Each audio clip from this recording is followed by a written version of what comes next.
جو گھوڑوں کی تربیت کرتے ہیں ان کا یہ کہنا ہے کہ جب بھی ہم گھوڑے کو کھڑا کر کے اس کی پیٹھ پر سے زین نہیں اتارتے وہ ساری رات کھڑا رہتا ہے، بیٹھتا نہیں ہے۔ ہمارے تجربے سے پتہ چلا ہے کہ شاید یہ سوچ کر کے وہ نہ بیٹھتا ہو کہ شاید میرے مالک کو ابھی کہیں جانا ہے، ابھی سفر ختم نہیں ہوا، ابھی کام ختم نہیں ہوا، تو بیٹھنا اور آرام کرنا یہ مناسب نہیں ہے۔ ایک جانور یہ سوچ کر کے ساری رات کھڑا رہتا ہے، کس چیز کے عوض میں؟ تھوڑی بہت روکھی سوکھی گھاس کے عوض میں، تھوڑی بہت پانی کے عوض میں، تھوڑا بہت ایک استبل کے اندر اس کو رات گزارنے کے عوض میں۔ وہ اتنا تابع دار اور اتنا مطیع بن کر رہتا ہے کہ اگر ایک زین بغیر قصد و ارادہ کے بھول سے اس کی کمر پر رہ جائے تو وہ جانور اتنا سمجھتا ہے کہ یہ جو میرا مالک ہے یہ مجھے کھلاتا بھی ہے، پلاتا بھی ہے، میرے رہنے کا اس نے بندوبست بھی کیا ہوا ہے، تو اس نے میری زین نہیں اتاری تو اس کا مطلب یہ ہے کہ ابھی کام باقی ہے، کسی بھی وقت میری طرف میرے مالک کا حکم متوجہ ہو سکتا ہے، تو لہٰذا مجھے نہ بیٹھنا چاہیے نہ آرام کرنا چاہیے۔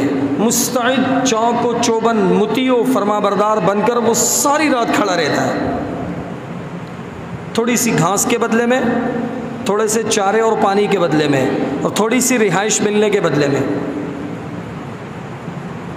اب اس کو فٹ کریں ہماری زندگی کے اوپر۔ اللہ رب العزت نے ہمیں صحیح سالم ماں کے پیٹ سے پیدا فرمایا۔ انسانوں کی کتنی بیماریاں ہوتی ہیں، سر کی بیماری، آنکھوں کی بیماریاں، ہاتھوں کی بیماریاں، دل کی بیماریاں، گردوں کی بیماریاں، پاؤں کی بیماریاں۔ ایک بیماری اللہ نے نہیں دی، صحیح سالم اللہ نے پیدا فرما دیا۔ سروں کی بیماریاں آپ حضرات نے دیکھی ہوں گی، چھوٹا بچہ پیدا ہوتا ہے، عام انسانوں سے ہٹ کر کبھی کبھی کسی بچے کا سر بہت بڑا ہوتا ہے، اس کے پورے بدن سے بڑا اس کا سر ہوتا ہے، بیماری ہے۔ کبھی کبھی کوئی بچہ پیدا ہوتا ہے، عام انسانوں سے بہت چھوٹا سا اس کا سر ہوتا ہے، یہ بھی بیماری ہے۔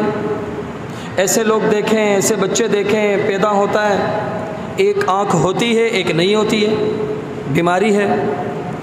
ایسے بچے دیکھے گئے، پیدا ہوتا ہے تو ڈاکٹر کہتے ہیں کہ بھائی اگر 2 مہینے کے اندر اندر اس کا آپریشن نہ کیا گیا تو یہ بیچارہ مر جائے گا، دل کے عارضے میں مبتلا ہوتا ہے، اس کو دل کی بیماری ہوتی ہے، دل میں سوراخ ہوتا ہے، کوئی وجہ ہوتی ہے، بیماری ہوتی ہے دل کی۔ ایسے بچے ہیں پیدا ہوتے ہیں، ان کو بچپن سے گردوں کی بیماری ہوتی ہے، ساری زندگی مفلوج ہو کر زندگی گزارتے ہیں۔ ایسے بچے پیدا ہوتے ہیں، ایک ہاتھ چھوٹا ہوتا ہے ایک ہاتھ بڑا ہوتا ہے، کسی کی ایک ٹانگ چھوٹی ہوتی ہے ایک ٹانگ بڑی ہوتی ہے، کوئی کوبڑا ہوتا ہے۔ تو ایسا اللہ رب العزت نے صاف ستھرا خوبصورت انسان، دیکھو دنیا کی ساری طاقتیں مل جائیں، پانی کے اوپر کوئی عکس نہیں بنا سکتی۔ کوئی تصویر بنا سکتا ہے کوئی مصور پانی کے اوپر؟ نہیں بنا سکتا نا۔ اللہ رب العزت نے 2 انسانوں کے 2 گندے قطروں سے 3 پردوں کے اندر ماں کے رحم کے اندر اتنا خوبصورت انسان بنایا، اتنی خوبصورت آنکھیں، اتنا خوبصورت سر، اتنا خوبصورت اس کا بدن بنایا،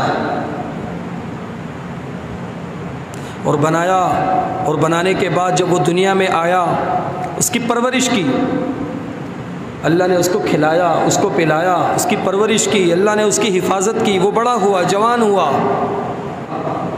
دن رات جو اللہ کی نعمتیں استعمال کر رہا ہے وہ تو الگ ہیں۔ اس سب کے ہوتے ہوئے بھی اگر ایک انسان اللہ کا ناشکرہ بنے، شکر ادا نہ کرے، یا اللہ کے احکامات کی پابندی نہ کرے، وہ جو آپ علیہ الصلاۃ والسلام کی بتلائی ہوئی زندگی ہے اس کے مطابق اپنی زندگی نہ سنوارے، تو جانور سے تو بدتر ہوا نا بھائی، پھر تو جانور میں بھی زیادہ وفا ہے اس سے۔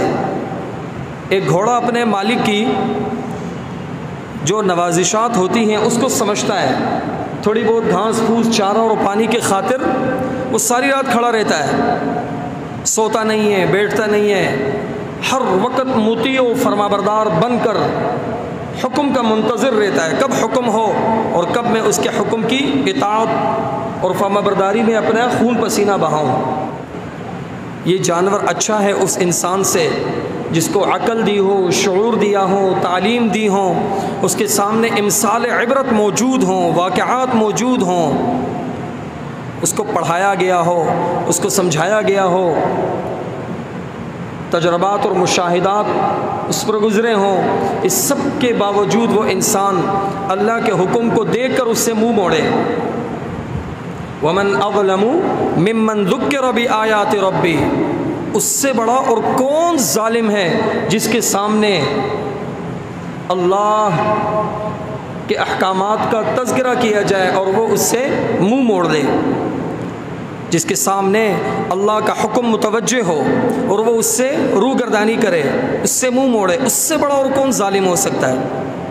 اللہ رب العزت قرآن پاک میں فرما رہے ہیں کتنے احکامات ہماری طرف اللہ کے متوجہ ہوتے ہیں، ہمارے کانوں پر جوں تک نہیں رینگتی۔ اذان ہے نا بھائی، دیکھو اذان ہوتی ہے، حی علی الصلاۃ، آؤ نماز کی طرف، حی علی الفلاح، آؤ کامیابی کی طرف۔ عربی لغت کے اندر فلاح اس کامیابی کو کہتے ہیں جس کے بعد ناکامی نہیں ہوتی۔ دنیا کے اندر تو بہت ساری کامیابیاں ہیں نا بھائی، پیپر دیا آپ نے تو اس میں آدمی پاس بھی ہو جائے تو آگے پھر بھی زندگی کے اندر دھکے کھا رہا ہوتا ہے۔